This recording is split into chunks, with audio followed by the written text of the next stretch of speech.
morning player profiler. Oh, baby. You ready? You ready to figure out who to start? Who to stream? Who to bench? Who to put on your IR? Right? Who to go make a quick pickup on the waiver wire? Maybe see if someone's available. We're going to talk about all those things today. It's early. It's 8 a.m. As always, this is when I do this show because I am a hero for all time, for all fantasy gamers. I am the hero you want. I'm the hero you need. Or I'm at least the hero that's here. I'm the hero that's awake. I'm the hero that's awake. And Theo told me that the less I shave and the wilder I keep my hair, the better for the show. So we now have layers of producers at Player Profiler, and thanks to everyone that expressed interest in becoming a producer.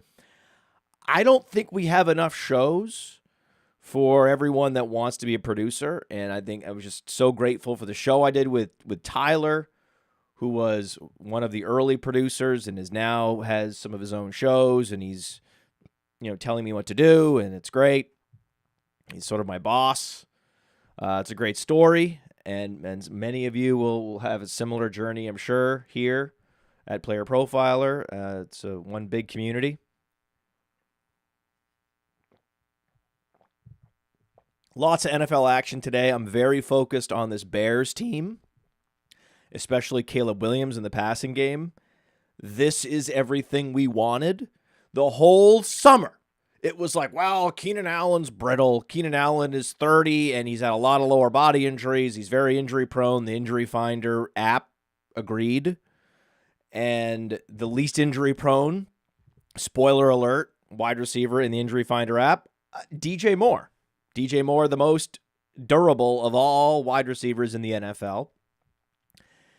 And soon, I think we will view Amon-Ra St. Brown and Rome Odunze as that as well, if not the two toughest wide receivers and two of the toughest NFL players in the league.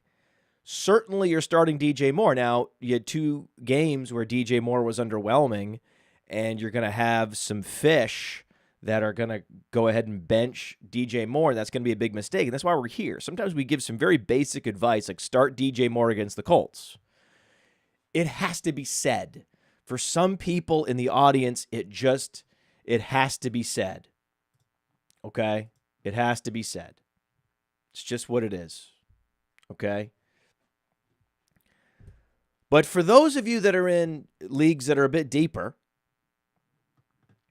I have something for you. Okay? It's not just DJ Moore, who I believe is a must start. It is also Rome Odunze. You might say, well, Rome Odunze he's dealing with this sprained knee. He's a rookie. You always say, make a rookie prove it first, right? And I agree. That's typically, yes, I agree with myself, and I agree with your parroting back of my conventional wisdom. However, in this case, what I don't agree with is benching a player when he gets everything you want, right? You drafted him. You drafted him thinking, well, if Keenan Allen, or much less likely but possible DJ Moore misses time, well, then we're gonna start Rome Odunze maybe. No, it's not maybe. We're gonna start Rome Odunze, right? There's no maybe. So now he has the situation. Now it's the best matchup for an outside wide receiver in the league in the Indianapolis Colts the last couple of years. Is Rome Odunze a far inferior player to Nico Collins? No. In a vacuum, if you're starting a franchise, you'd rather have Rome Odunze. He's a more talented player than Nico Collins. But Nico Collins has C.J. Stroud. And Nico Collins has stepped up and has become a very efficient wide receiver in the league. Rome Odunze has what it takes to become a full-blown superstar. And we could look back and it'd be like Neighbors and Adunze, and we're arguing over which of the wide receivers was better from this class. And then I think over time, because of his work ethic and his toughness, it will likely be Adunze, the most productive wide receiver from this class. It does help if Caleb Williams cooperates. And this is the classic get-right situation for Caleb Williams as well. The only thing that could make it better is if it was at home, but it's Indianapolis, where it's a fast indoor track. This is what you want. You get the 44-point total. It's a pick'em game. The Colts are 0-2. They're gonna need to turn up the dials on the offense. I'm sure they're looking to do that. Maybe get faster paced. This whole thing has the makings of a high-scoring game, one of the higher-scoring games on the slate, and a get-right game for Caleb Williams. And if you start 3 receivers, if you have flex positions, it would be very difficult for me, very difficult to keep Rome Odunze out of my lineup. I have him in my lineup. So I have these deeper expert leagues. Some of them are 14 teams, okay? So it's a little bit different than the traditional league. It goes a little deeper. But I have 12-team leagues too. And Rome Odunze is on my start list this week. So I just want to put that out there. I really only want to hear about Rome Odunze start-sit questions if they're really difficult dilemmas. Now, some of you went 0 RB, so your receivers are great. And so we'll certainly have the player profiler rankings pulled up so that we can look at the projections from Evan Ringler, Bradley Stalder, Billy Muzio. I mean, it is just a murderer's row of projectors that we have at our disposal that ultimately create the weekly projections that make our rankings on Player Profiler, weekly, seasonal, dynasty, rookie, Scott Fish, offensive line, cornerback, best rankings in the world. Right? So that's we'll be checking in with the rankings too. So this is a hack to get access to our rankings, or you could just go to Player Profiler, subscribe to it, which is what you should be doing, and then you'll have it whenever you need it on demand. Higgins or Waddle? Brilliant. Brilliant, brilliant, brilliant. My view is there's actually more uncertainty with Waddle right now because of the quarterback situation than there is with Higgins. Higgins took his damn time coming back from a hamstring injury. He's fine. It's Washington. This is also the get-right game that you've been waiting for Joe Burrow. If there was a game that you're going to start T. Higgins, it's this week. In fact, I just did this. I have Higgins and Waddle in a league because I went 0 RB. And I don't know why I have Higgins, and I regret having Higgins. And if I could go back in time, I would have drafted a running back instead of Higgins, because I also drafted Rashee Rice in like that 7th round. Like what happened in this league was I got Higgins thinking that's it, I'm done at receiver, and then Rice was there around later, and I couldn't believe these people were letting me get Rashee Rice in the 7th round. It was just dumbfounding. And I was like, well, you're going to make me do this. You're going to make me push running back even more. And that's how I ended up with Najee Harris as my RB1. And it hasn't been a great situation for my backfield. But we have Carson Steele. We have Carson Steele this week. We have the man of steel. Finally, this is what you need. This is classic. I mean, the classic 0 RB tale where I didn't hit on any of these dead zone backs, which we talk about how easy it was to hit. I mean, all you had to do was just bob your face into the water, and you would have pulled out an Aaron Jones, a Ramondre Stevenson, a Brian Robinson, a Tony Pollard. But no, I ended up, of course, with Najee Harris. And in an expert league, all those other guys, the problem is they do go. You're not going to get much at the running back position. You're not going to get many favors at the running back position in that section of a draft.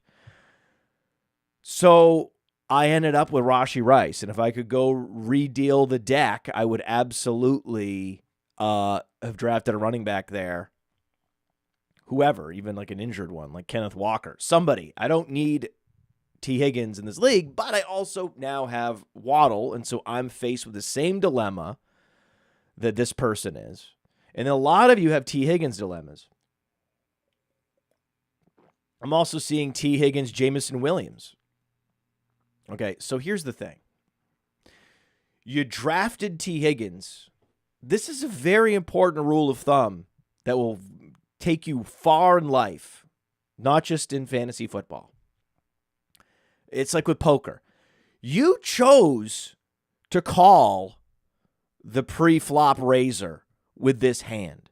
You didn't choose to call to just fold immediately on the flop, did you? Right? Have a plan.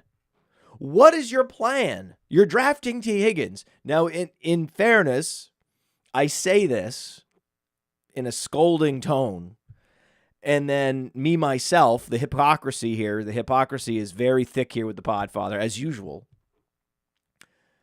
was that I didn't have a plan when I drafted T. Higgins. T. Higgins was just there, and I was like, is T. Higgins really? You guys are giving me T. Higgins. I guess I got to draft him. Oh, you guys are giving me Rashee Rice. I guess I got to draft him. Hey, one of them worked out. One of them didn't work out so far. But T. Higgins is going to work out this week. T. Higgins is a start this week. If you are not starting him against Washington, drop him. Trade him. I don't care. Get rid of him. You don't need him. What did you draft T. Higgins for bye weeks? Play him. You're playing him over Jameson Williams. He's Jameson Williams, but has a far more impressive track record over his history, right? They're both boom-bust players, but go look at the number of boom weeks from T. Higgins in his career. A hell of a lot more than Jameson Williams. So that makes it easy. That makes it easy. I think almost all these scenarios, I would play Higgins over Waddle, because I just want to see what Skylar Thompson is. I know what T. Higgins is. He's healthy. I think he's like healthy. I think this is T. Higgins, probably as healthy as he's going to be this week against Washington, ready to produce. Everyone's ready to produce on this team. Burrow's getting on, healthier and more acclimated and just is coming online. It's so clear what's happening. Jamar Chase, T. Higgins. I mean, I just want everything to consolidate. I want both these guys. I want 4 touchdowns from Burrow, 2 to Higgins and 2 to Chase. Is that what we want that, right? Is that everybody agrees? Yes? That's what we want? That would be great, right? Do we really think we're getting 2 touchdowns for Hill and 2 touchdowns for Waddle? Anybody? No. No. Don't play this game fearfully. Please don't. That's why I'm starting Odunze. That's why I'm starting T. Higgins, because I don't play fantasy in a perpetual state of fear. I also am breaking out multiple sound effects. This is another thing that the people want. They want sound effects. It's Sunday morning. I'm yelling. I'm lighting off applause lines and wrong answer buzzers. My family is just now waking up. My family hates me. Let's also remember how much my family hates me and what I sacrifice for this show. And when Tyler sat down with me and said, hey, Matt, I really think you should do an 8 o'clock starter stream show. And then I said, well, fuck you. What? I'm your boss, Tyler. You can't tell me what to do. And then these people, right? These people and anyone in a position of power knows exactly what I'm talking about. You have these people and they have really good ideas and they have data. They have reports. There's all this data on YouTube about when I do a stream or a live show, like what the audience commands and all these things. And it's in the best interest of the company and it's great ROI and all these things. And it's like, okay, guys, I'll do it. Damn it. Fine. My family is going to hate me. But I'm going to tell them it's in the best interest of Player Profiler and all of the subscribers and all of the the listeners and the watchers, the viewers, everybody. This is for you. This is for you. And I have this beautiful coffee cup. These actually, they're plastic, but the way the shape is, you can see it starting to condense around the edge here.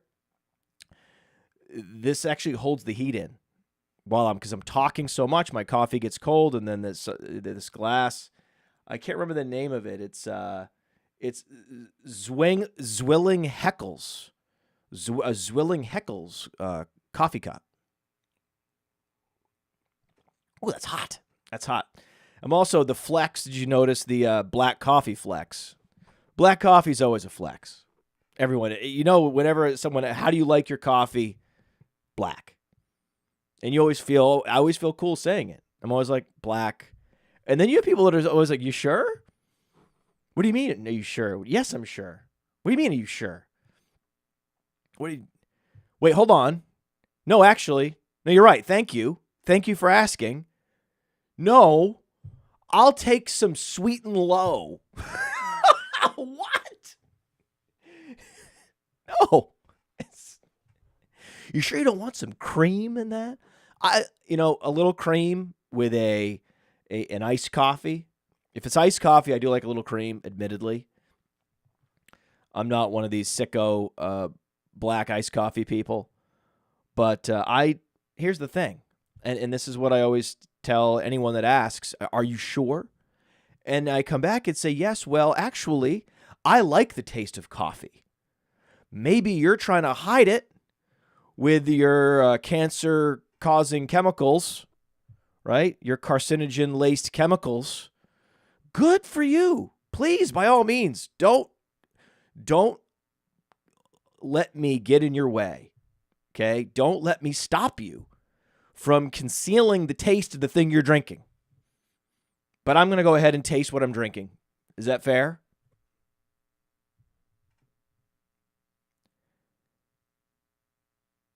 Okay, so here's the thing. Look at this guy. Look at this, the Smitty. Snooze. That wasn't interesting. That wasn't interesting. Coffee rants at 8:30 aren't interesting to you, Smitty. Well, you can go and listen to any other start, sit, stream fantasy show at 8 a.m., Smitty. Oh, wait a second. Oh, Smit, we're it.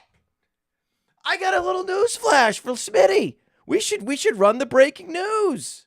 Of course we should.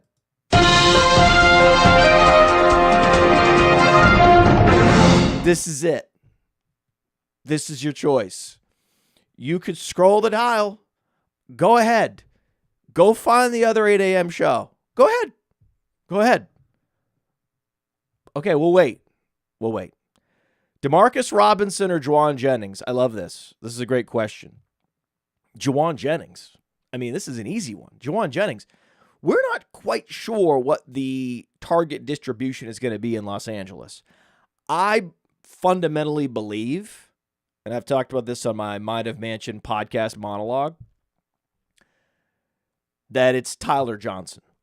That I am still soaked in regret that I did not truther harder for Tyler Johnson. Tyler Johnson was a phenomenal college receiver, produced with Tom Brady in Tampa, except he was boxed out by Chris Godwin and Mike Evans and Deshaun Jackson. Y'all remember this, right? So now Tyler Johnson's in a situation where he's essentially Puka Nacua. There's not a huge difference between Tyler Johnson and Puka Nacua. Well, the difference is Tyler Johnson was more productive in college. And Puka Nacua had a super productive pro season. So Puka Nacua, obviously, much better. Okay? Big pro season, productive in college, right? Big pro season, productive in college. What's more important? The big pro season. You could be the record-setting wide receiver in the history of the Minnesota Gophers. Who fucking cares? This guy went for 1,400 yards in the NFL. And yet, Tyler Johnson, better player at this point. than Demarcus Robinson. And then there's Tutu Atwell. And then there's just the overall problems with this offense that this is ultimately going to cause. So Demarcus Robinson as a possession receiver has limited ceiling. Jauan Jennings is in a very similar situation in that he's going to play all the snaps. And the two key receivers are out in Los Angeles. There are three key receivers that are out in San Francisco: Christian McCaffrey, George Kittle, and Deebo Samuel. I've checked all the injury reports. There is a injury update: who's out, who's questionable, who's active. It's posted at Roto Underworld on Twitter X. I posted that as well, so I'm also tweeting. I am officially a member of the social media team. I am doing it all at Player Profiler, and I feel great about it. And I'm starting Jauan Jennings. So, again, if you picked up Jauan Jennings, if you have him on your team, you didn't have him on your team to bench him the week that everybody's out. What if Deebo comes back next week? Are you going to be able to play Jauan Jennings? No. Theo and I, actually drafted Jauan Jennings in the Kings Classic, one of these super deep, sicko expert leagues at the FSGA, and I believe we are starting him this week. So, no, it was at the FF Expo. I'm getting my super sick, deep, sicko, crazy expert leagues confused. It was the FF Expo. That's the Kings Classic. Bottom line, we drafted Jauan Jennings, so I feel great about that. We also drafted Ricky Pearsall. So you have a pocket passing quarterback in Brock Purdy. This is the situation that you've been hoping for. See, here's the problem. Demarcus Robinson has to play the 49ers. Demarcus Robinson can't play the Rams because Demarcus Robinson's on the Rams. But guess who gets to play the Rams? Jauan Jennings. So y'all are going to have to go a lot deeper. Right, I went full Alabama football man. Right, y'all are gonna have to go a lot deeper there in the depth charts of the NFL.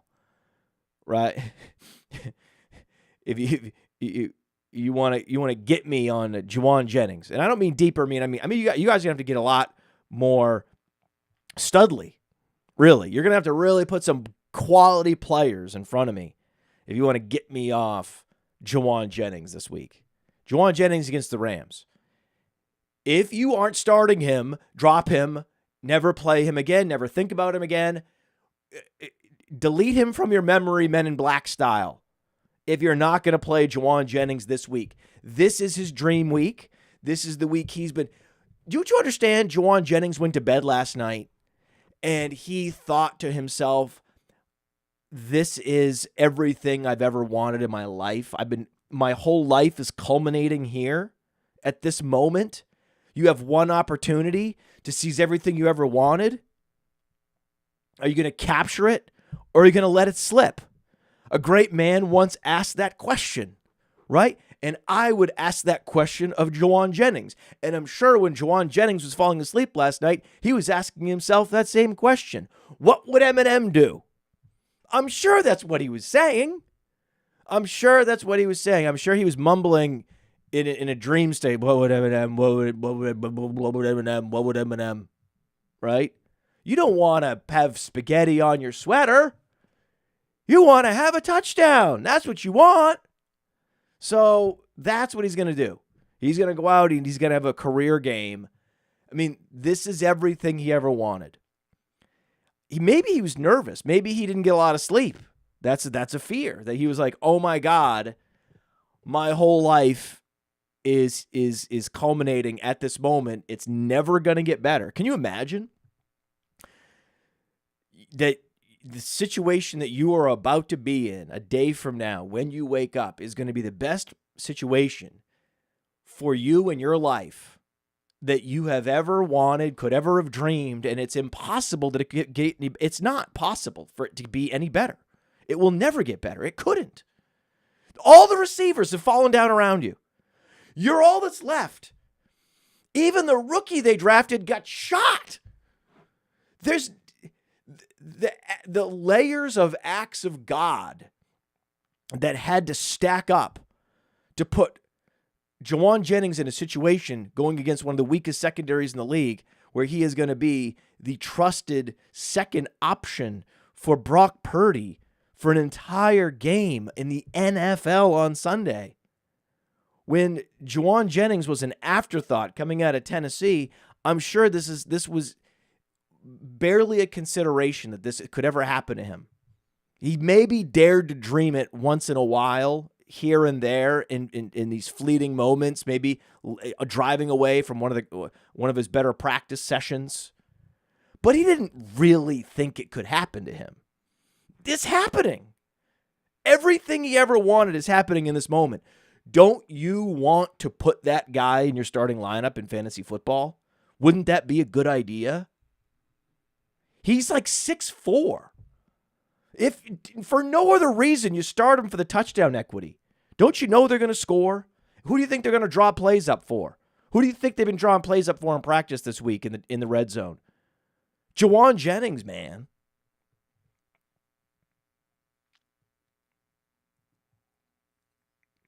Deontay Johnson or Khalil Shakir? Deontay Johnson, man. I mean, this is the reverse Miami Dolphins, where now there's all this uncertainty. We're not sure if this is an upgrade or a downgrade. Most likely a downgrade. Skylar Thompson. Carolina, it's most likely an upgrade. Got the red rifle. Deontay Johnson. I mean, this is it. Again, if you're Andy Dalton, I'm not saying start Andy Dalton. No one's doing that. But if he is now deep into his 30s and he's like, it's never going to be great again. I'm going to be a backup. And I'm going to cash checks and I'm going to go through the motions and it's going to be great. I'm a professional quarterback as long as I possibly can be. Now it's like, oh no, you're the starter again. And guess what? For a guy with your declining arm strength, we got the best mid-game separator in the league. So he's always open. Congratulations. We've got you the perfect receiver for you.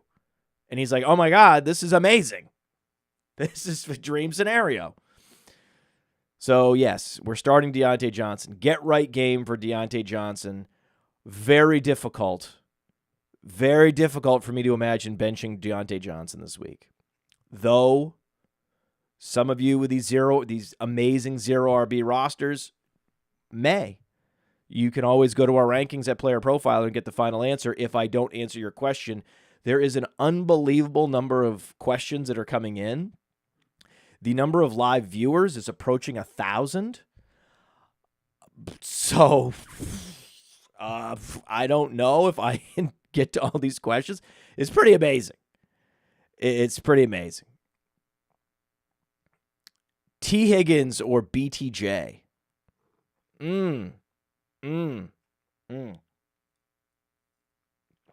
T. Higgins, but I think it's close. BTJ, I would like to see a little bit, just a whisper from Trevor Lawrence. Can we talk about Christian Kirk? I mean, does anyone have any questions about starting Christian Kirk? The implied points for the Jaguars is not that great. This game, you would think maybe the total would be a little bit higher. It's at the Bills. The Bills are 2-0. Jaguars.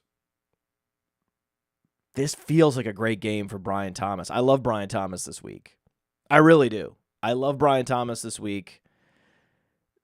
They're gonna have to get something out of their passing game in order to be competitive. But again, you didn't draft Brian Thomas necessarily to play him this week. You drafted T. Higgins to play him this week. Anthony Richardson or Sam Darnold, we're really at that point now. We're really at that point where it's Anthony Richardson versus Sam Darnold. I can't believe we're there. And you have to go Anthony Richardson. Anthony Richardson has a cannon. Anthony Richardson can hit Alec Pierce for a long touchdown at any time. He also has check downs to Jonathan Taylor, who can break tackles, go for a touchdown. He also has one of the best all-around receivers in the league, and Michael Pittman, that isn't used enough. That's another story. Getting Josh Downs back this week, another incredible underneath option. The Bears' defense is great, but Jalen Johnson can only snuff out one receiver at a time. They're at home. There's no way you're starting Sam Darnold, but I get why. Darnold's at home against the Texans. It's a delicious matchup. It is. But we're going Anthony Richardson. We want those rushing touchdowns. You could ask, well, what if there's a 6-point per touchdown league? And even then I would say, we're talking about Sam Darnold. The Texans actually have a pretty stout group of playmakers. And they can, turn the ball over. They could make life more hellish for Sam Darnold and turn that game into a blowout rather than a shootout. It's not guaranteed to be a shootout. The Texans defense could turn that into a blowout. Even though the Vikings are 2-0, congratulations. The Texans are even more impressive. So I get it. I get the thought process, and this is why we're here. This is why we're here, to go through the thought process. Right? I get it. Start Anthony Richardson, for Christ's sake. Malik Neighbors or Pickens? Ooh. Oh. Here's the thing. As much as I want to start Pickens because he's so efficient, he's just... Imagine if Pittsburgh traded Pickens for Nico Collins. Okay. Imagine. Anyone? I mean, it would be Pickens with 120 plus yards every game. And then it would be Nico Collins putting up the efficient, hey, very good yards per route run. Hey, nice job. You were 5 for 6 on your 6 targets. You got the 75 yards, no touchdowns. Good job, Nico. But it's George Pickens scoring all the fantasy points. This is the problem. They have the Chargers with a 35-point total. I'm just going to go with my man, Malik Neighbors, until further notice. Malik Neighbors is the guy you drafted earlier. Malik Neighbors has been more productive for fantasy football. It's a higher total. There's more implied points for the Steelers. Actually have slightly more implied points than the Giants even.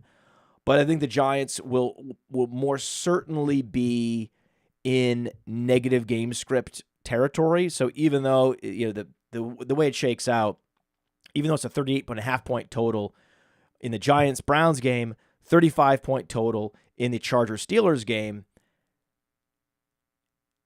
even though the Steelers have slightly more implied points, more of those implied points were going to be directed to the running game because it's a home game for the Steelers. They could be winning. I don't understand how they're favorites. It's crazy. The Chargers are going to win that game. But though Justin Herbert is technically questionable with a high ankle sprain, I think they should just bench Herbert, deactivate him, get him healthy, run Dobbins, just use that offensive line and just run over the Steelers, and it could be like a Harbaugh special, a Harbaugh-Tomlin special, 10-7 game, right? Because that's the other problem with Pickens is, well, we're assuming Herbert plays, or Herbert plays well even. Herbert has a high ankle sprain. The whole thing just drags down the potential of George Pickens, where I'm just going for targets, and I know we're going to get targets. Say what you want about the game situation. Neighbors going to get targets, and they're probably going to be losing, so that means more targets for Neighbors, so that means Neighbors is the answer. As much as I love Pickens, I am going to go Neighbors. Just imagine any situation where, Pickens has a pocket passer, Pickens has a competent offense, up-tempo play calling, a creative play calling. I mean, just Upgrade Pickens' situation slightly, and he would be incredible.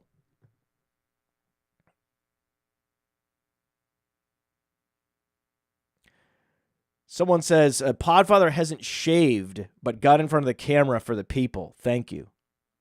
Thank you. That's right, I haven't shaved. I just woke up and got out of bed. You know, what do you think? I'm some kind of polished streamer guy? I'm not one of these like cool streamer guys.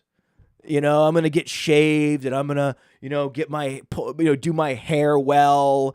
And I'm going to, go live at 8 a.m. looking like it's, 1 o'clock in the afternoon, just because I looked at my Twitter, my YouTube algorithm, and this is the time that I think that, I can get the most views.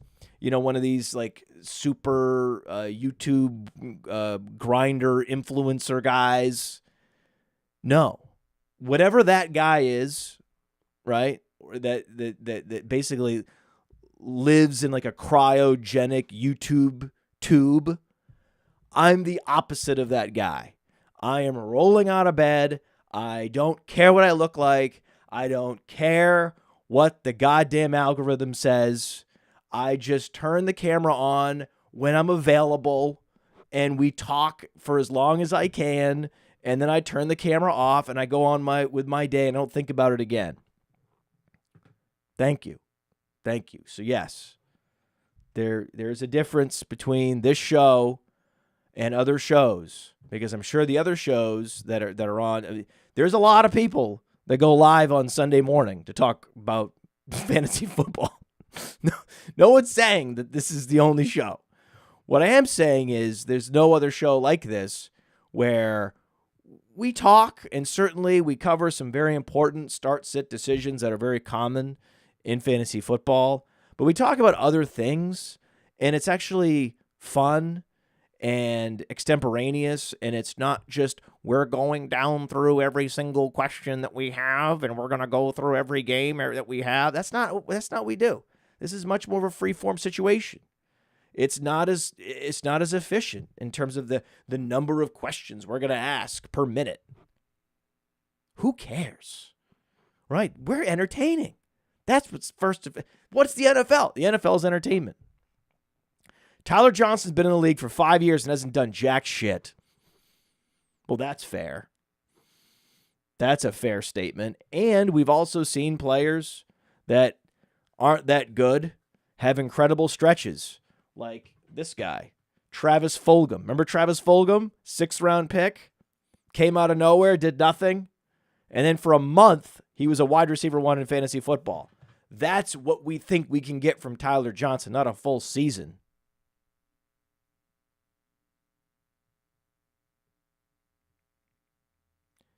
Jalen Warren or Bucky Irving? That's my kind of question.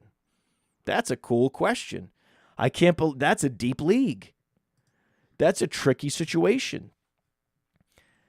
And in that particular situation, I love Rachaad White, but Rachaad White has a groin injury. I'm going to play Bucky Irving just in case the groin injuries in particular are very commonly, re-injured, right? So the aggravation rate is high with the groin injury. Just on that alone, I'm going Bucky Irving. There's also a home game, more implied points, a lot more implied points for the Buccaneers. That could be a blowout where they're actually playing Irving in the second half. There's a lot of scenarios actually where you would feel comfortable playing Bucky Irving this week. I don't love Bucky Irving, but if you have Bucky Irving, this would be the week to play him. At home against the Broncos in a game where Rachaad White is not 100%, pretty clear. Pretty clear play.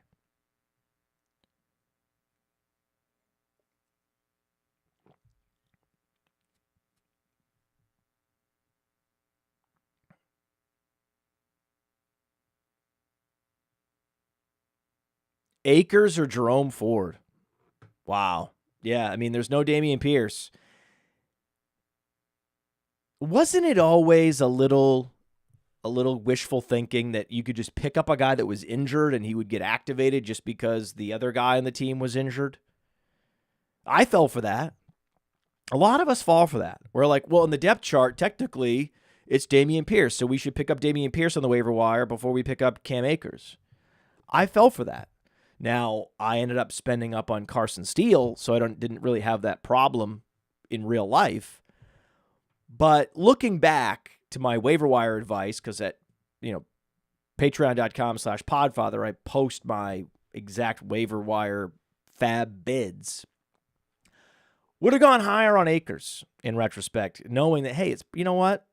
Dameon Pierce got to prove he's healthy before we just assume. So Akers is an interesting play this week. Dare Gumbawale, interesting play this week. They're both interesting. But I'm going Jerome Ford. I mean, Jerome Ford is the starter. What happened last week with the touch distribution? That's something that I have yet to get an answer from. And so if the chat wants to be useful, and I love it when the chat is useful, sometimes it's useful. And I appreciate it, especially when it's useful. If anyone has any information about why Jerome Ford's usage, 7 carries? Deontay Foreman had twice as many carries as Jerome Ford. I didn't see an injury, and if there was one, he came right back in. I'm thinking there was an unreported injury of some kind, and he just said to the coaches, I'm not feeling 100%. Something's off. And then he worked through it, and it's fine. Maybe a cramp. I don't know. Who knows? It doesn't matter. Jerome Ford is back. It's not like Deontay Foreman is now the starter. Deontay Foreman's not the starter. It's Jerome Ford.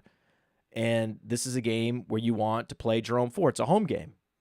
Like, even though the total's low, which sucks, that's more of a problem for the passing game. The over-under is more of a problem for the passing game, where if you see, 38-point total, that's really bad for Pickens. Not as bad for Harris, right? You're because they're going to be favored. They're going to be at home. This is great for the running game. So it sort of offsets. The fact they're at home and they're favored offsets the lower total. So again, for all those reasons, I would go Jerome Ford in that situation. Wan'Dale Robinson, Waddle, or Rashad Bateman. Hilarious. See there, Waddle. Right now, Skylar Thompson is the starter in Miami, and Mike McDaniel, I believe, is one of the better evaluators of quarterback talent, though he wasn't blessed with a great quarterback. Tua Tagovailoa is not an above-average starting quarterback in the league. He's probably what? If you had to rate Tua as a thrower, just in terms of accuracy, arm strength, release time, all these things, rank 21st, 22nd in the league among NFL starters. Not great, right? Not great. But he went out and he said Skylar Thompson is an upgrade over Mike White, who had like a 400-yard game with New York.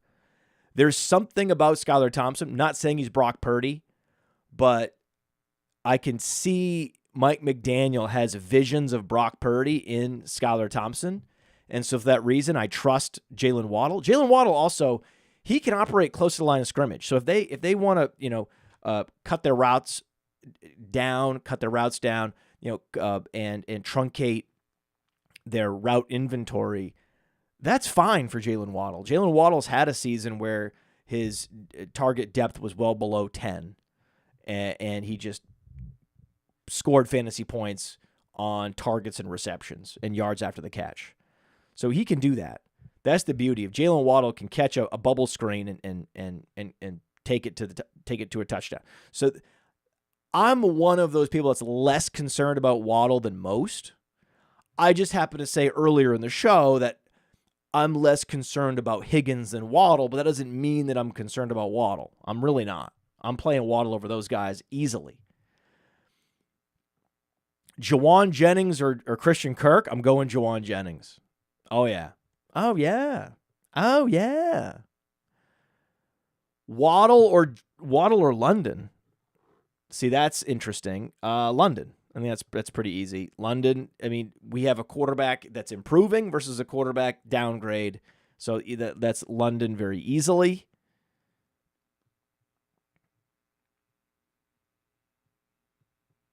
When I'm scrolling through the comments and I'm seeing comments related to things that I said 30 minutes ago, I'm really in a tricky situation in terms of being able to answer all your questions. It's going to be very difficult.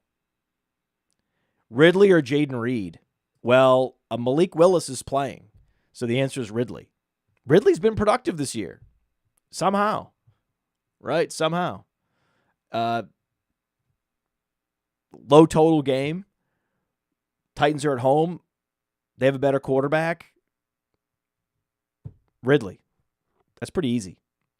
Now, Jaden Reed can still beat him with a reverse because Jaden Reed takes carries and gadget plays. So he could get there with gadget plays, but I think 60-40 chance Ridley outproduces him, if not more, if not 65-35. Johnson or Odunze? I love these Johnson questions. Which Johnson? Is it Tyler Johnson? Is it Quentin Johnston? I guess it's probably Tyler Johnson. Is there another Johnson? Usually there's a lot of Johnsons. At one point, there was Calvin Johnson, right? But then there was also, there's been a lot of Johnsons in the league. Typically,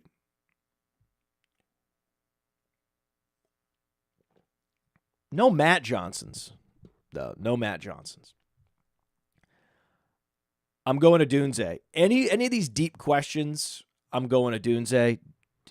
Deep receiver, streaming receiver versus a Dunze. I'm going to Dunze.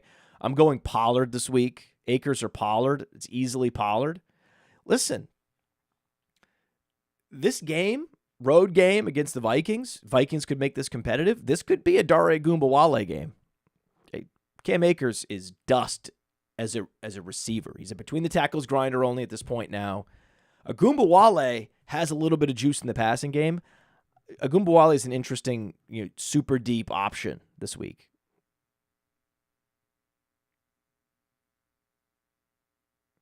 Yeah, I mean, Zach Charbonnet, you don't love him, but he's the bell cow back. They're at home. They're favored.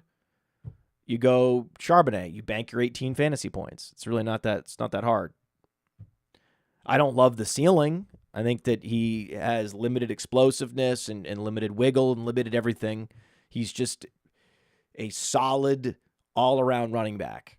And that's enough to get you 18 fantasy points all day long in a role that's basically 80% opportunity share for a favored home team. Jalen Naylor or Jalen Warren? Oh, it's Jalen Naylor, baby! Oh, yes. Anyone that has these deep streaming flex questions, it's going to be hard to beat Jalen Naylor. Now, Jauan Jennings or Jalen Naylor, that's an interesting question, right? I'm going Jauan Jennings over Jalen Naylor, but Jalen Naylor is still a very exciting player this week. Very exciting. The touchdown equity for Jennings, because you could see them calling more plays in the red zone for Jennings than you can Ayuk potentially. There's no way Minnesota's calling more plays in the end zone for Naylor versus Jefferson. They're all going to go to Jefferson. So that's why.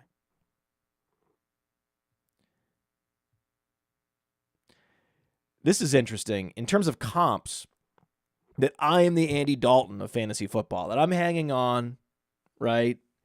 That I'm haggard and old and hanging on to the fleeting relevance. Fair. All fair. All fair. And, yeah, Andy Dalton also, he's the Red Rifle, but some people call him the Red Rocket. And the funny part about that is the Red Rocket's a penis. So, Deontay Johnson or Cam Akers? We're in that place, really. I'm going Deontay Johnson there. Don't love it. Don't love it. Rule of thumb, go with the running back who's going to get all the touches. That's the thing, though. I don't think Cam Akers gets all the touches. I think they're going to find ways to spread the carry share but more the opportunity share for running backs around, the targets around. Couple dump offs for Akers, probably.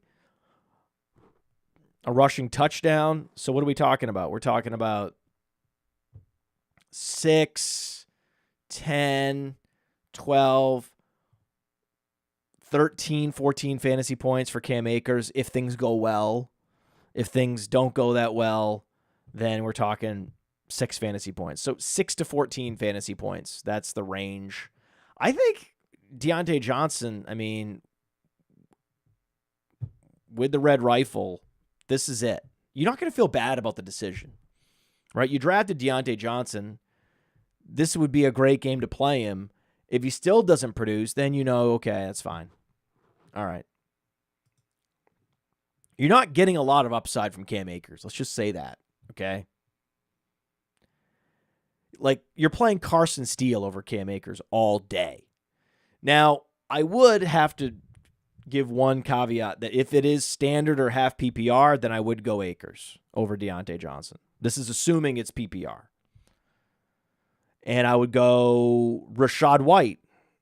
He's healthy over Deontay Johnson because Rachaad White, he, unlike Cam Akers, super active in the passing game. That's the difference. Zach Moss or David Montgomery, that's a good question. It's like a 51.5 point total. Lions at the Cardinals. We're going David Montgomery all day. It's a fun question, though. I mean, I do enjoy the idea that there's going to be this big bounce-back game for the Bengals. A lot of implied points there against Washington at home. This is the week to play Zach Moss. Okay, just like this is the week to play Higgins, this is the week to play Zach Moss. These are the two guys, right? It's not a week to play Chase Brown, even if he was playing better. This is the week where the Bengals are going to want to get out to a big lead with bombs to Higgins, and then in the second half, hand the ball off to Zach Moss. So most of these questions, Zach Moss over Cam Akers all day, Zach Moss over most players until you get to the running backs that actually catch a lot of passes, have all-purpose skill sets. Tony Pollard, Rachaad White. Those guys I would play over him. I would play Zach Moss over Jerome Ford. I would play Zach Moss over Najee Harris. So there's a bunch of players I would play Zach Moss over. Yeah. Oh, yeah. Oh, yeah. London or JSN and PPR. I can't believe we're here. I can't believe we're here. This is ridiculous. I can't believe it. I think this is more of a Charbonnet week and some Jackson Smith and Jigba, but I'm not going to run out. I know there's a lot of enthusiasm around Jackson Smith and Jigba. We can wait another week and see what the target share looks like. He had a good game. He hadn't eclipsed 65 yards in a game ever until last week. So maybe we just wait one more week. Are we allowed to wait one more week and not just assume like, oh, this is the start of this big onrush of fantasy points? Still going London there. Yeah, I go Charbonnet over Jerome Ford. I think that's pretty easy for the reasons we've talked about. Just a better game environment for running backs at home against in Seattle. So, how can we have any confidence in Christian Kirk or Kirk Cousins? Kirk Cousins played well last week. Kirk Cousins is looking better. If you think about his development and his strength and conditioning, flexibility, strength, stamina, confidence, from week 1 to week 2, it was a revelation. What is he going to do from week 2 to week 3? He could be back to be vintage Kirk Cousins this week. This is how it works with athletes. They just need a week to get their confidence back. Goff or Fields, interesting question. Fields is operating as a game manager. Fields has a 35-point total. Goff is in a shootout against the Cardinals. It's got to be Goff. I hate saying it because my fantasy brain instantly goes to Fields, and then my more sort of analytical brain, like my emotional fantasy brain, just assumes it's Fields and wants to play Fields. But then all the realities of these particular matchups has to get processed, and then it's Goff. And then you look at our rankings, obviously, and then that makes it clear. Well, let's see what the rankings say. Let's see where it is in the rankings. Oh, wow. We have Geno Smith projected super high this week. That's exciting.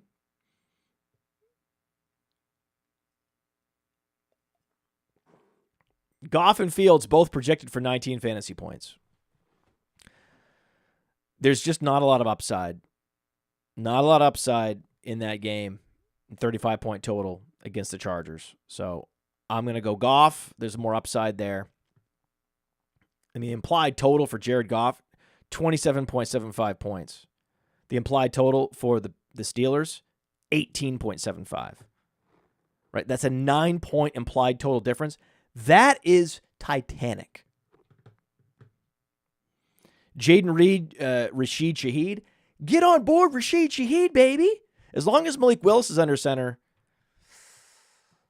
even though Reed can get there with gadget plays, Rashid Shaheed is basically everything we were hoping Jaden Reed would be, so just play that guy. All about Rashid Shaheed this week. Darnell Mooney this week. I love Darnell Mooney. I don't love Darnell. Okay. I like him. I think he's fun. And this is the week to play him. At home against the Chiefs. Is this the week where you drafted Darnell Mooney? You people love to put these deep fringe wide receivers on your bench for whatever reason. And I think it's cool. Congratulations. I mean, good job. If you can somehow guess which week they're going to go nuclear, then it's an amazing idea to put these best ball receivers on your managed league teams. But then you find yourself in these situations where it's impossible, right? We have this impossible decision to make. It's like when you're trying to play third pair in poker, right?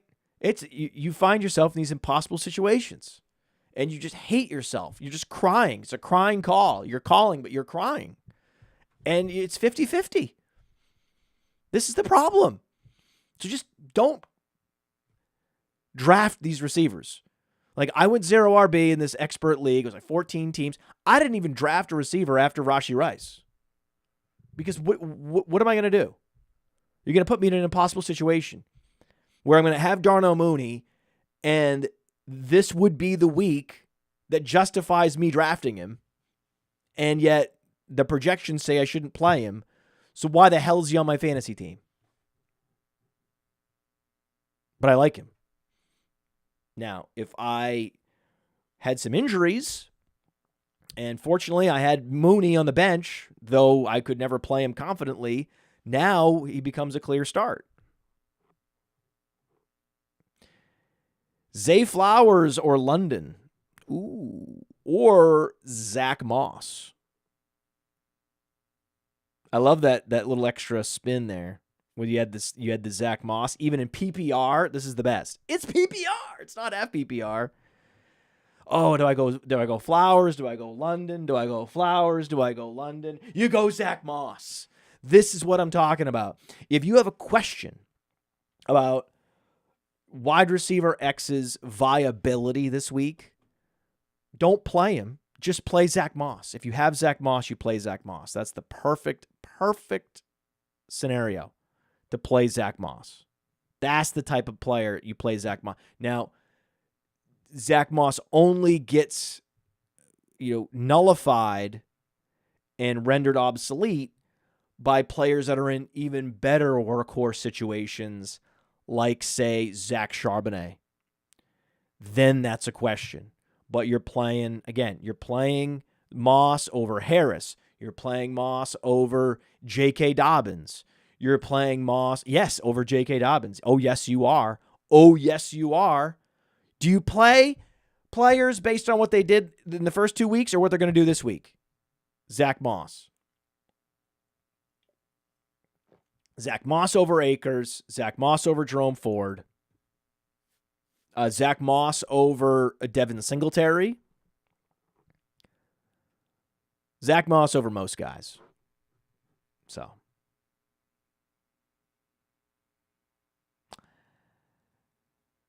Zach Moss or DeAndre Swift? Ooh, that's a good one. See, now I'm having to create my own content. We're gonna go to the projections, and I love to see where Jordan Mason is in these projections. It's amazing. Oh my god. Yeah, we actually think that J.K. Dobbins is going to exceed expectations this week.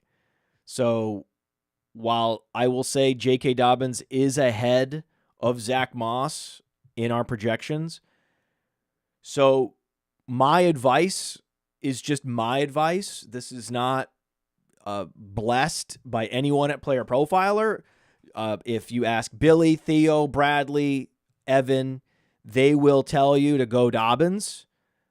I am saying this completely of my own opinion, that I believe that Zach Moss, with the touchdown equity and the floor that he provides, the touch floor, and the simple fact that he's been dominating the touches over Chase Brown, who is going to get phased out of this offense. I go Zach Moss over J.K. Dobbins. I would go Zach Moss over Rachaad White.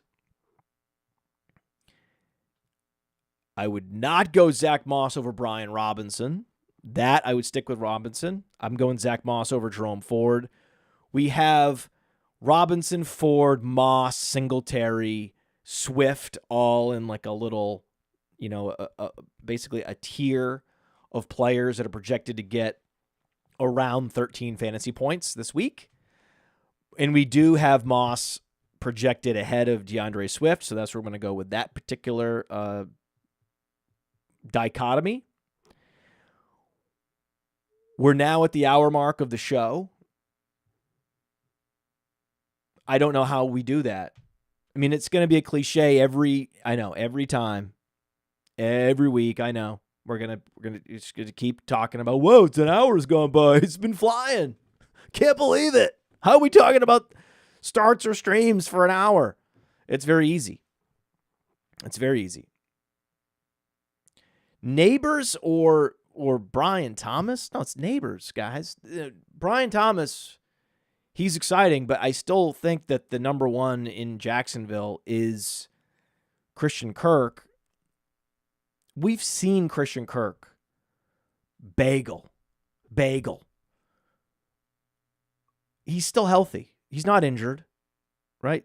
And then Gabe Davis is out there also commanding an annoying target share in a similar role to Brian Thomas. I love Brian Thomas. I love the upside. He's a great upside play. There's a lot of fringier wide receivers that you might be deciding between. Like, for example, yes, you drafted Darnell Mooney to play him this week, but if you have Brian Thomas, you better play Brian Thomas. And then my question to you is, why the hell are you drafting Brian Thomas and Darnell Mooney? Stop drafting so many bench receivers. You don't need to do that. So you're playing Brian Thomas, and then it's criminal that you can't play Mooney. But not against Neighbors. That's not the right dichotomy. Didn't Neighbors go nuclear last week? Didn't he finally give you like the 16 target game you've been waiting for? And now it's just week 2 of his rookie career. What more do you people want? Oh, you're worried because it's Cleveland. Think it through. What does Cleveland have that's going to shut down Neighbors? Nothing. A lot of these teams, they have great front sevens, and they have playmakers in the secondary, and they make it very difficult for teams to string together drives to go 80 yards. They will turn you over. They will wall you off. They will make incredible plays, deflections, all these things, and it's impossible. It's hard to score against. But your wide receiver, who just has to win against the guy across from him, is going to continue to get open on intermediate routes and continue to get fed those passes on those short dropbacks. So the whole plan that I'm sure the Giants have to help to nullify, because Dayball is at least good at this aspect of football, to help to to nullify what the Cleveland defense is going to throw at them, it's going to be 3-step drops and find neighbors. That's what they're going to do.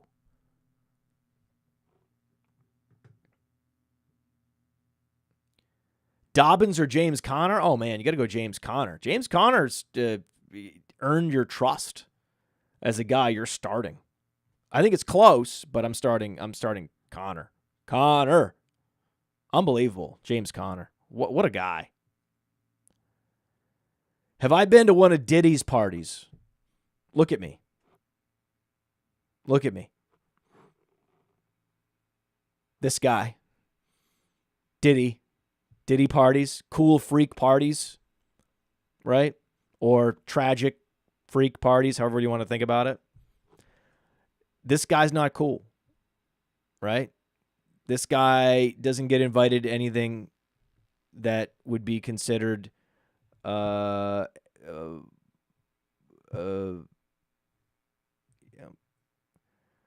edgy in any way, right? So no.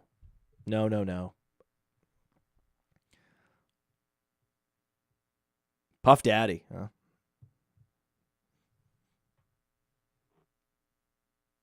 Can't say I'm surprised.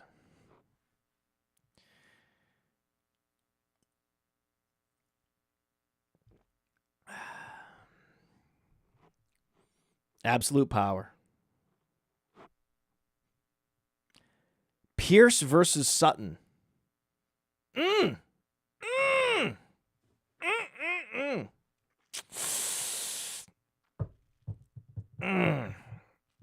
That's a good one. Cortland Sutton. Going back to Cortland Sutton. Alec Pierce is going to play even less now with Josh Downs back, and I don't believe in Alec Pierce. I still think that Alec Pierce had a couple games and that there's just way too many options in that passing game to start him with any kind of confidence because he's not better than Michael Pittman. He is going to face some of this Jalen Johnson. He's going to be, extinguished by, these playmakers in the Bears secondary. So, Alec Pierce is a guy that you can play when the matchup is right. When you have a burnable secondary, this ain't it. Parkinson, Strange, or Ertz? I kind of like Parkinson. Why not? I mean, if you're going to start a tight end this week, I'm looking through it. I mean, you want the tight ends that have the least target competition or that have newly found themselves in situations where they're climbing the depth chart. That's the type of tight end you want to play, right? And that's Parkinson. I'm all about Parkinson this week. I mean, it's DeMarcus Robinson, Tyler Johnson, Jordan Whittington, Tutu Atwell, and Colby Parkinson. Colby Parkinson, you could argue, has top 5 potential this week. Couldn't you?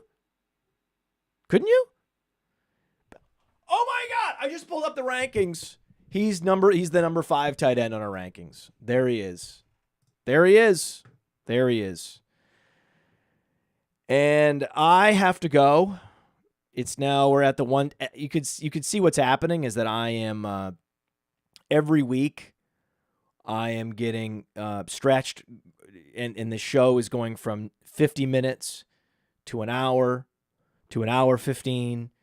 You people with your questions, right? You start asking me about how I like my coffee. You start asking me about Puff Daddy, and you're going to get me distracted. You're going to get me distracted every time. You're going to talk to me about, my hair and my inability to shave. And you're going to distract. And the next thing I know, we're going to be like an hour and a half in. And this is going to be a 2-hour show. At some point, I'm going to start this thing at 8 o'clock, and we're going to go right to kickoff. That's what you people are going to do to me. Tank Dell.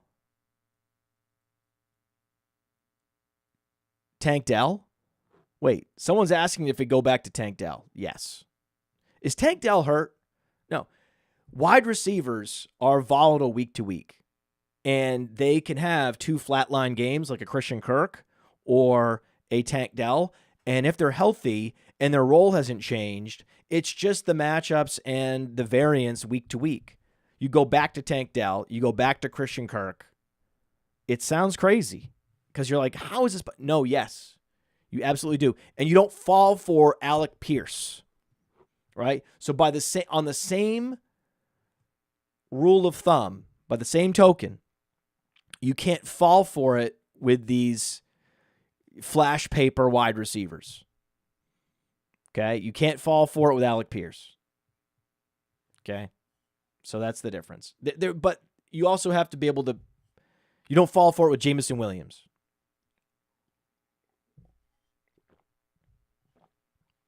I do consider Rashid Shaheed to be different. And you can see with our season rankings, we have Rashid Shaheed in a completely different tier and class of player than the other guys I talked about.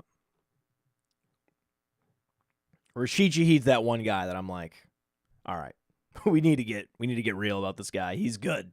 He's been good his whole career. He was one of the great values among undrafted wide receivers we've seen in many years. So playing Rashid Shaheed, going back to Tank Dell, going back to the Dell well, one more week. This is the Vikings. Again, you didn't draft Dell to bench him against the Vikings. Get out of here. So we're going to go straight to some super chats, but I'm going to try to get a rapid fire as I go through this. Oh, man, this is... Wow. There's a lot of questions. I can't... by the way, thank you to everybody. Thank you, everyone, for tuning in, asking these questions. We couldn't do the show without you. Terry McLaurin or Demarcus Robinson? McLaurin. McLaurin is another one of those guys where nothing has changed. He's still the guy in that offense. Go back to Terry McLaurin this week. Please, for the love of God, go back to Terry McLaurin. Cooper, Waddle, or Ford? Who's Cooper? Oh, Amari Cooper? Ooh. Ew. Ew, ew, ew. I'm just going Jerome Ford there. I always go running back in those situations. If there's receivers I don't trust, I go with the running back every time. Pollard or Tyreek Hill? Oh, Tyreek Hill. Easily. Come on, Tyreek Hill. Trust McDaniel. I don't worship coaches. We don't analyze players based on their coach or, tout them because of the coach as the reason. No, we don't do that. But in this particular case, I actually trust that I trust Thompson to exceed expectations because of McDaniel. And you don't hear me say anything like that very often, so start Tyreek Hill. Goff or Darnold? Goff, man. Goff is like Darnold, only it's just a better situation. 51.5 point total. Oh, my God. It's amazing. Iosivos or Gabe Davis? You got to go Gabe Davis. T. Higgins is back. Steele is not a joke. Carson Steele is the starter. Carson Steele is super athletic. Play Carson Steele this week. Oh, my God. You can't bench Carson Steele. Carson Steele was like a Mr. Everything athlete. He could have been a rugby player. He could have been a lacrosse player. Like, he's basically Jim Brown. You're absolutely playing Carson Steele. He is the reincarnation of Jim Brown. Geno Smith or Brock Purdy? Ooh, we love Geno Smith this week. Geno! Oh, yeah. Yeah, Zach Moss, Zay Flowers, all these Zach Moss questions. You're going Zach Moss. Mason. If you guys are talking about Jordan Mason's like a top 5 running back this week. Of course, you're playing Jordan Mason. You're playing Steele over Akers. Oh, my God, yes, Steele over Akers. I mean, the question really where the rubber meets the road is Steele versus Moss, right? Steele versus Robinson, right? There it gets interesting. I mean, I'm going to look at our projections. I'm very bullish, more bullish than the average player profiler analyst on Carson Steele. So we do have Brian Robinson and Zach Moss ranked ahead of Carson Steele, but it's close. The problem is Atlanta just doesn't give up a lot of fantasy points to opposing running backs. That is the issue. But I believe that Carson Steele is going to actually be active in the passing game. I think he's one of these super athletes that you guys will be like, oh my God. Oh my God. Many have already noticed this. They're like, how did the Chargers let this guy go?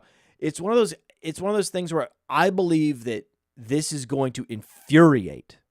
I mean, I can't believe it. If you go and you look at Carson Steele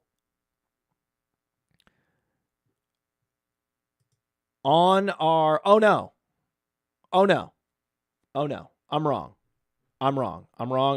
In fact, I said this earlier, and I'm wrong. I'm wrong about this.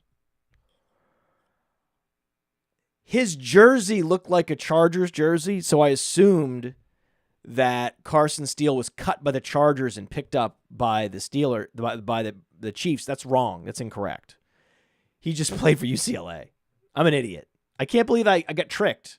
The UCLA, well, that's kind of cool that the Chargers, I never really made this connection that the Chargers uniforms are super close to the UCLA uniforms, but they actually are. So I have to think that if you are in Los Angeles and you're bringing in all of these running backs, right, and you're one of these hard-nosed coaches, the local kid who comes in undrafted, how do you not go all in to try to get that guy? How does Harbaugh not go to his house? Like, when I think of Jim Harbaugh and how hard he works and how passionate he is, I could see him wanting Carson Steele very badly and being infuriated when the Chargers did not draft him. And then being infuriated when he signed with another team. I could absolutely see that. Carson Steele should be a Charger. I think that's and it would be amazing. Amazing if he was. And it's a bummer that he's not. But this is one of those all-around athletes that everyone's like, oh my God, this guy is actually really good at catching passes. This guy, he's actually explosive. Oh wow, this guy looks actually pretty nimble in these situations. And it's like, yeah, he's that good. He really is that good. He's sort of like a Ramondre Stevenson, big guy. You can't believe that he has such quick feet. You can't believe Ramondre Stevenson has such soft hands. You're like, oh, this is crazy. How is this possible? This guy, he could be a fullback, right? Carson Steele. So I think that's my best comp for Carson Steele is Ramondre Stevenson. So imagine Ramondre Stevenson on the Chiefs. So that's why, even though the base projection in our weekly projections may have him, in that Brian Robinson zone tier, I think it makes sense to put him with Brian Robinson and DeAndre Swift this week, Zach Moss. But Steele has more upside. So I'm actually going to go Steele even over Moss. Steele over Pollard. I love the Steele story. I love the Steele upside. Undrafted guy. Every year, this is what the Chiefs do. Pacheco 1 year, 7th round guy. Now it's an undrafted guy. This is it. Dude, wasn't Pacheco a 2nd round pick in fantasy football? Isn't Clyde Edwards-Helaire still out? Like, what are we doing here? Play Carson Steele over pretty much any option that you could possibly put in front of me. Kirk bounced back this week. Yes. Someone is considering, a super chat is considering starting Jordan Whittington over Christian Kirk. That is ridiculous. He's running the routes. He's healthy. Play him. Same thing with Tank Dell. You got to play him. Amari Cooper. You can't bench him for Jordan Whittington. He's getting the 8 targets. It's just, they will be more accurate this week. Maybe not much, but more. I pity Diddy. How can you pity Diddy? How could you do this? It is shameful. With great power comes great responsibility. And it's always shameful when those that are bequeathed the great power from the public abuse it and abuse people and abuse other human beings. Right? Because that's the thing. That's the most impressive thing. It's, like I said, predictable when someone in power starts to abuse it, that's my default assumption of what happens. That's why it's so heartening when someone that is bequeathed to great power does not abuse it. Hello, George Washington, right? So I guess that would be the anti-George. So the anti-George Washington would, I guess, be Sean Diddy Combs. Great conversation in the starter stream. Pollard or JSN. See, this is the thing. You guys did it to me again. You fucking did it to me again. I was supposed to wrap the show up 10 minutes ago. And then we started talking about Carson Steele, and I had to make up for the fact that I thought that Harbaugh had actually got his hands on him when he just was dreaming about him and never could get his hands on him. Then we're talking about Sean Diddy Combs. Again, keep bringing it up to me. God, I'm falling for this banana in the tailpipe every time, you people. You trap me. You trap me and you lure me in and you bait me, and I take the bait every time. You're not going to put you think you could put an Epstein question in the chat and it's going to get by me? Right? Of course I'm going to answer that question. Someone's like, whoa, Malik Neighbors or Drake London. Or I could answer an Epstein question. We're going to go Epstein. Look at this guy. What do you think he's going to talk about? Some of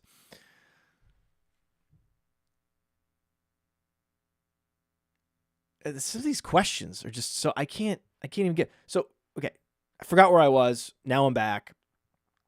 Pollard or JSN? This person says in standard. So that's Pollard easily. But remember, it's also Pollard in PPR. Pollard catches a lot of passes. Spears is going to play. All of the reports say Spears is going to play, but I think he's going to play less than he would have otherwise because he's not 100%. It's going to be more Pollard. Pollard is an all-purpose back. Pollard's at home. You always play these running backs like a Pollard, like a Brian Robinson, like a Zach Moss over any wide receiver that you have active questions about their ability to command targets on a consistent basis and produce. So that's what I'm talking about. So if you're like, oh, but you said start Amari Cooper. No. You start Amari Cooper over a fringier wide receiver option. You start Amari Cooper over a lot of these other receiver options that people put in front of me that are like, Amari Cooper or Gabe Davis, right? Then no, I'm like, you have to start Amari Cooper. You have to. Amari Cooper or Jordan Whittington, Amari Cooper or Demarcus Robinson. These are the questions that people put in these chats. You can see that there's some of them are super chats. That's where I'm like, okay, wait a second. Just play Amari Cooper, play Christian Kirk, play Tank Dell over these like Hail Mary type. I don't know what I'm going to get, but I might get something fun from rookie X who is now thrust into the starting lineup.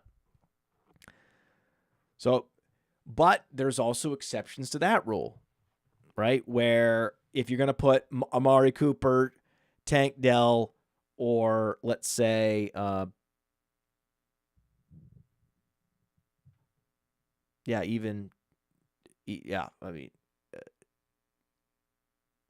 Christian Kirk or Jauan Jennings,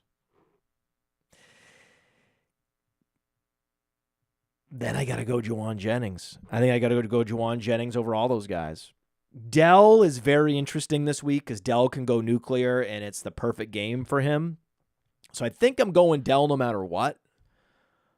But if it's Amari Cooper and he's been outproduced by both Elijah Moore and Jerry Jeudy recently, then I would actually go Jauan Jennings. It depends on the streaming wide receiver. If this is like the nuts streaming wide receiver of the season, like Jauan Jennings, then that's why I'm here, and then we'll have a nuanced conversation. But in almost every other case, you're just going to start Kirk, you're going to start an Amari Cooper, and just trust the variance of the wide receiver position. Lean into the variance. And then the next level of that is But if you have a running back option that you know is going to command the majority of the touches, then you always go with that guy. Even Jerome Ford, even if you hate the situation. Even Najee Harris, you hate the situation. You got to go with that guy over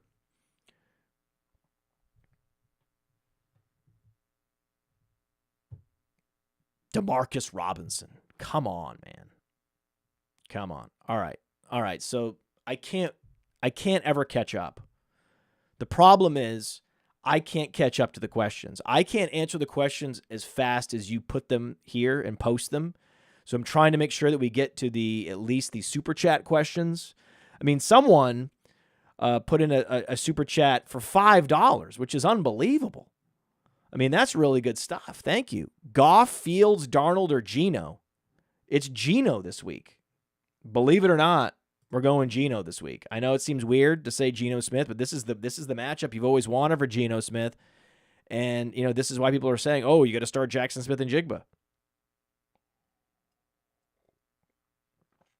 The problem is it's not the shootout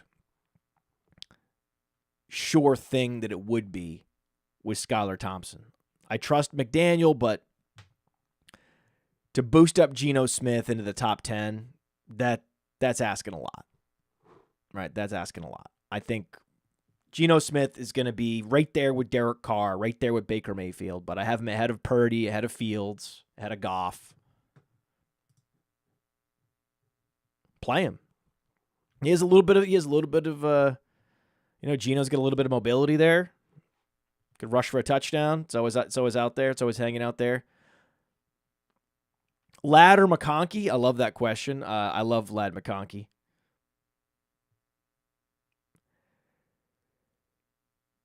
I like Shakir this week. I like him a lot. Now, I would rather go Amari Cooper. That's a great example of where you go Amari Cooper over Shakir, but I love Shakir otherwise. I look at where we have Shakir ranked. We have Cooper and Jackson Smith and Jigba adjacent in the projections. How perfect is that? And then right below them, we have Shakir. Right below them, we have Jauan Jennings. But I like the Jauan Jennings TD equity upside of the Njigba, Cooper, Shakir, Jennings, that tier. They're all clustered together, like ahead of Cortland Sutton, ahead of Waddle, ahead of Ridley. I like the upside, the TD upside of a Jauan Jennings. Kirk, Reed, Worthy? Not Reed. Not Reed this week, much as I love him.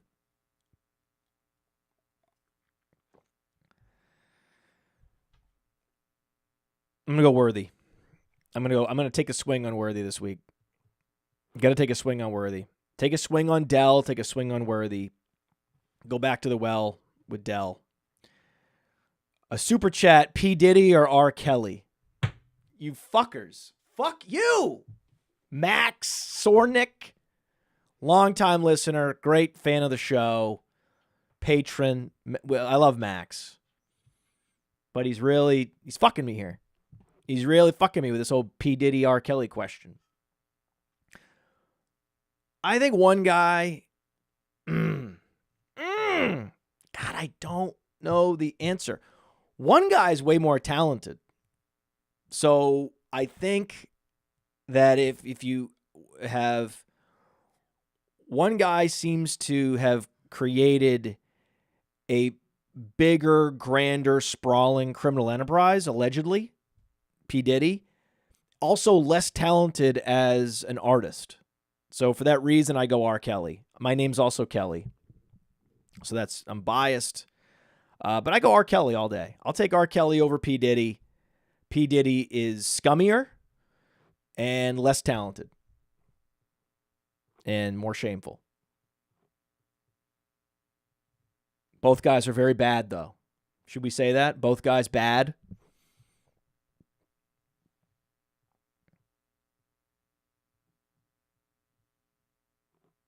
You people. I can't believe you're doing this to me.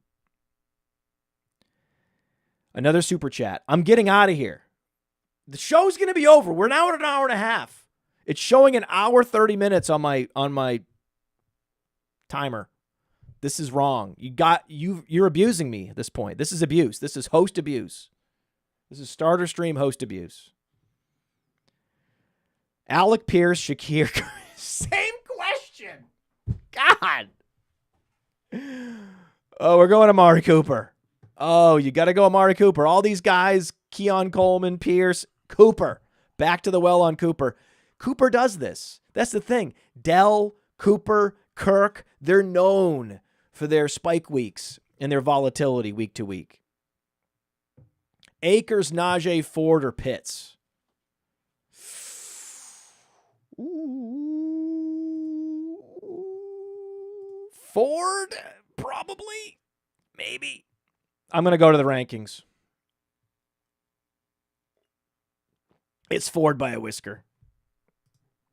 Ford, got to go Ford. Hey, trust it. You wanted Ford to start him against the Giants, didn't you? You're really going to let Dante Foreman scare you off him? Don't let Dante Foreman scare you off Ford this week. Last one. Finally, we got to the end. I've scrolled to the end. This is amazing. Yes, R. Kelly is the right call. R. Kelly over Diddy all day. All day. I mean, I had to think about it. I had to kind of put the pieces together. It was the first time anyone's asked me this question. Obviously, you people. Just trying to drag me down and get me in trouble. Put me in an awkward situation, get me to talk for another hour. Yeah, I mean, R. Kelly is,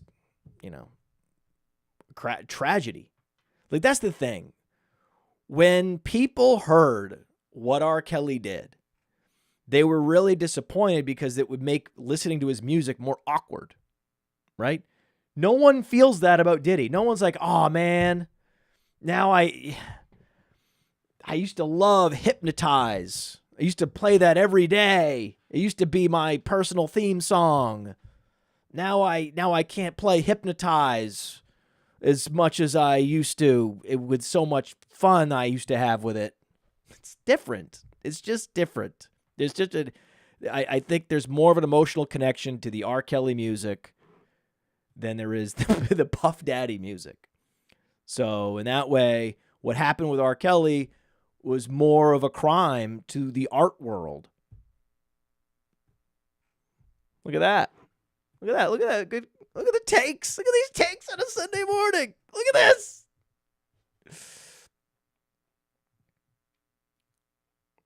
Correct answer was neither. Matt fell for the trap.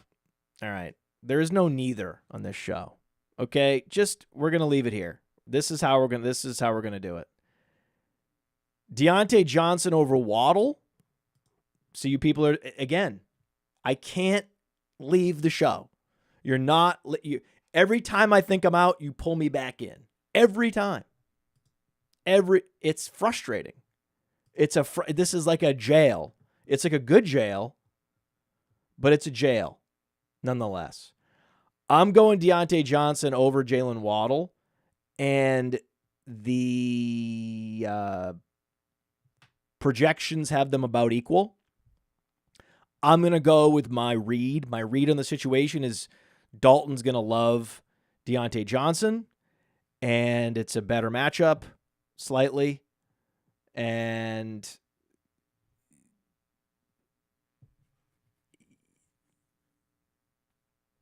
no, I can't do it. Jalen Waddle is so much better than Deontay Johnson.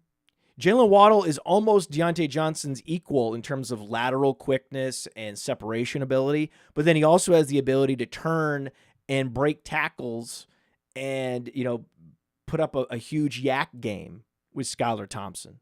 I'm not doing it. I tried in my head to rationalize it, but our projections are correct, and this is an example where you go overthink it, and the line is I'll start McLaurin over Waddle. I'll even start Brian Thomas over Waddle, but I'm not, that's fine, but I'm not doing it with Deontay Johnson. I can't do it. I can't do it. I'm not doing that. I'm not doing it. I am not doing it. But the one thing I'll never do on this show right? And you could put any question in front of me. And I think this is going to start a trend. I've seen this happen before with these shows where, oh wait, now we know we're going to get him to engage in Diddy versus R. Kelly talk, right? P. Diddy versus R. Kelly.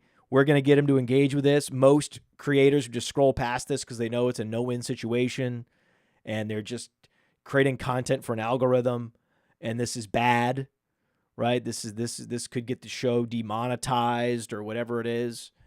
And yet this guy's easy to bait. Next thing you know, we're going to be 2 weeks down the road. Every other question is going to be some kind of pop culture impossible question about criminals. That's what's going to happen. But I'm not going to dodge the question. There's no such thing as neither. Both are bad. No, the right answer is neither, because they're both bad guys. We got to make sure we say that. We know they're bad, but there are degrees of bad and degrees of good. How much good has person X done versus bad? And then you weigh them on the ledger, and then you create a ranking system like we rank players. And then we say, okay, actually, when you weigh all the factors, R. Kelly is, better for humanity than P. Diddy, though they are both a net negative.